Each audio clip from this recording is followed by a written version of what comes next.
xisbiga muxaafidka ee kulmiye oo maanta warbaahinta isugu yeedhay ayaa isaguna waxa uu ka hadlay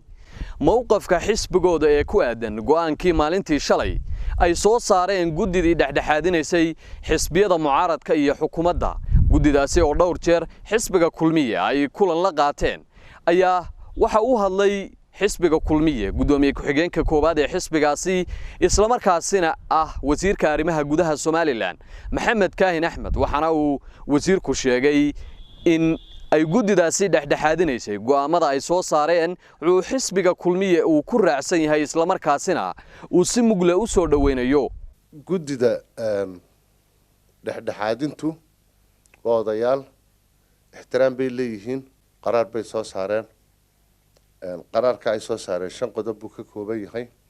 5 qodob 2 qodob waxay khuseeyaan komishankii hore iyo komishanka cusub xisbiga kulmiye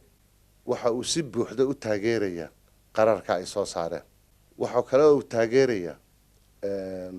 tilmaanta ay raaciyeen ee oranaysan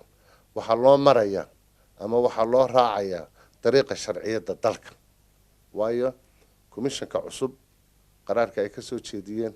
iyo komishankii hore qaraarka ay ka soo jeediyeen waxa weeye labaduba waxay ku xidhnaanayaan in loo raaco maxaan ku dhahday sharciyada dalka annaguna taasaanu ayaanu taageersanahay qodobka odhanaya xukuumadda iyo xisbiyada mucaaradkiihi inay ka waantoobaan oo dadaal ka muujiyaan inaan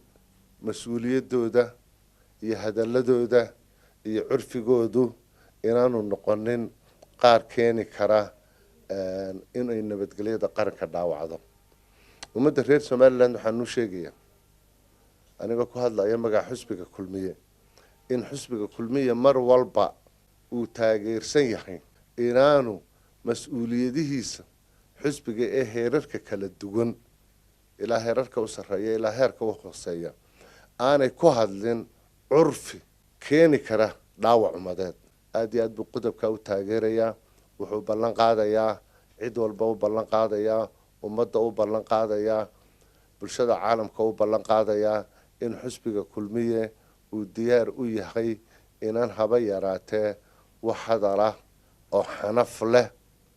oo kala qaybinta ummadda maxaan ku dhahdayay dhaawaca waxyeelaya inaanu odhanin xisbiga kulmiye ilaa waqtigii aan ka soo sheekeeyay wuxuu diyaar u yahay in uu doorashada qaranku inay dhacdo in uu soo dhaweynayo xisbiyada mucaaradka inay arrinta doorashada kana wada hadlaan kana wada shaqeeyaan sidii doorashadu ay u qabsoomayso xisbiga kulmiye diyaar buu arrinkaana u yahay qodobka odhanaya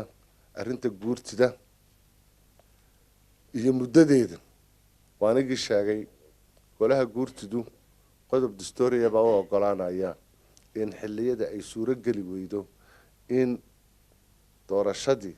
xilligii loogu talay ay qabsoonto golayaashii doorashada loo qabanayayna xilligooda uu dhammaado inay iyagu yihiin cidda qura ee qodobka dastuurku mas'uuliyadda u siiyay inay go'aamo ka gaadhaan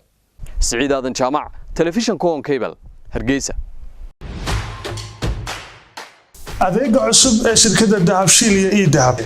haddaba macmil adeegan cusub ee casriga ah waxa uu ku sahlayaa in adigoo jooga gurigaaga ama goobtaada shaqo aad lacag ugu xawishid asxaabtaada iyo ehelkaaga jooga daafaha dunida